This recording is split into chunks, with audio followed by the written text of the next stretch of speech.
The secret behind children's attention-seeking behavior. Parents must know this today. Hello everyone. Today I'd like to share with you a topic that every parent has likely wrestled with at some point. Why do our kids sometimes act out to get our attention? Is it just to make us notice them? Or is there something deeper going on? I came across an incredibly insightful article from a leading parenting expert. And I want to retell it in my own words. With genuine emotion, like a friend opening up to you. Let's dive in together, because this isn't just about our kids' behavior, it's about how we connect with the little ones we love so much. First, let me give you a quick rundown of the key points so you can follow along. Kids often use inappropriate behaviors to grab our attention, and that can sometimes leave us frustrated or even at our wits' end. But behind it all, they're really craving our care and focus. And here's the big takeaway. If we meet their emotional needs and build a secure bond with them, those disruptive behaviors can fade away. Sounds simple, right? But there's so much more to it. Let's get started. What is attention-seeking behavior? Listen to your child's story. Hey everyone, have you ever wondered what those odd little things your child does, like yelling, crying, or pulling some wild stunt, are really about? That's attention-seeking behavior. I remember one time my kid climbed up on the table just to get me to look their way. And I was torn between annoyance and amusement. The expert explains that this is how kids try to pull attention from others. Especially as parents. They're longing for our gaze. A word of praise, a hug, or just that feeling of closeness. But here's the thing. When these behaviors get out of hand, when they don't get the response they're hoping for, it can turn into a real issue. I've seen my child throw a fit over something tiny, like not getting praise for a drawing right away. The expert warns that if these over-the-top emotions or negative attention-seeking habits drag on, they might hint at deeper mental health concerns, like histrionic personality disorder or narcissism. That hit me hard. Don't you think we need to pay closer attention to these signals from our kids? Why do kids seek attention? An emotional journey of connection. Friends, what really touched me as I dug deeper is this. Every time our kids act out for attention, they're actually reaching out to connect with us.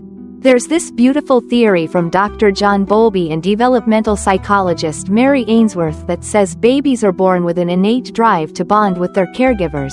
It's how they feel safe and survive. Do you remember those early days with your little one? The crying, the whining, or scooting closer just to be held. That's them seeking attachment. And it's the same as seeking attention when they're small. When I respond to my child with warmth and love, they feel secure. I've tried sitting down and holding them tight after a hectic day. And I swear, they calm down so much. The expert says that kids raised with this kind of care grow up more confident and independent. But if their emotional needs aren't met early on, they'll keep seeking attention as they grow, crying more, lacking confidence, and leaning on others for approval. It breaks my heart to think about it, doesn't it? So now, when my kid acts up, I remind myself, they're not being naughty, they just want to be close to me. What does attention-seeking look like? Watch for the little clues. Now, let me share some examples that really hit home for me.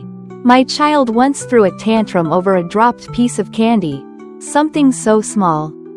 But they wailed like the world was ending.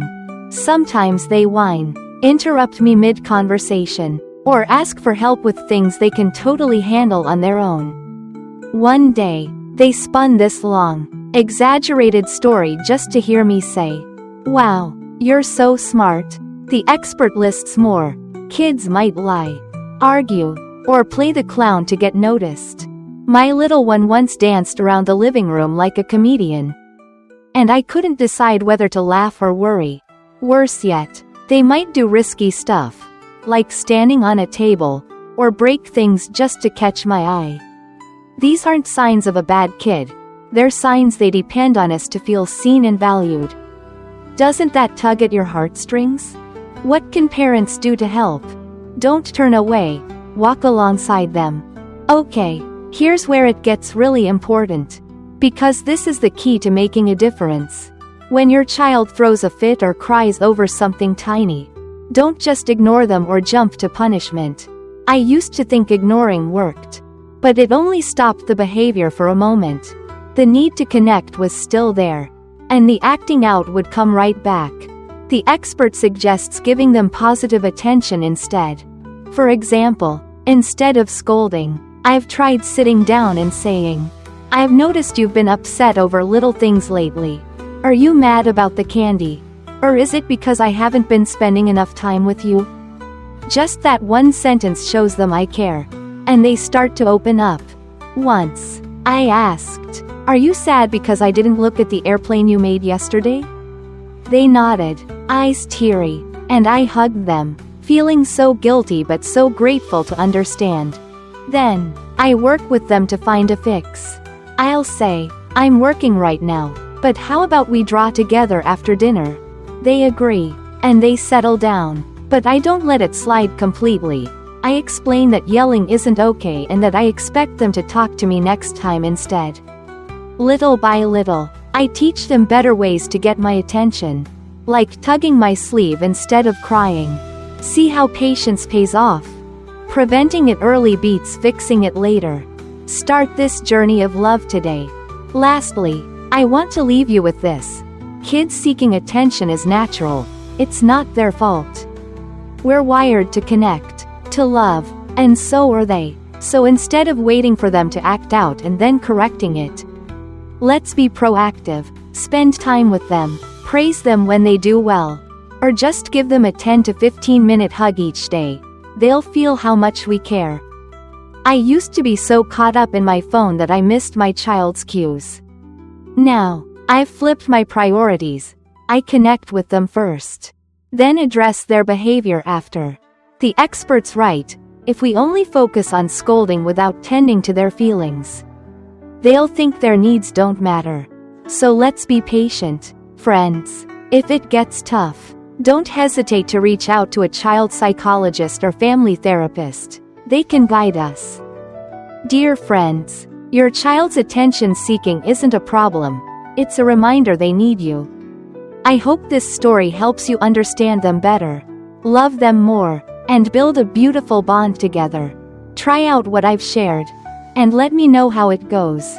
Wishing you and your little ones all the happiness in the world.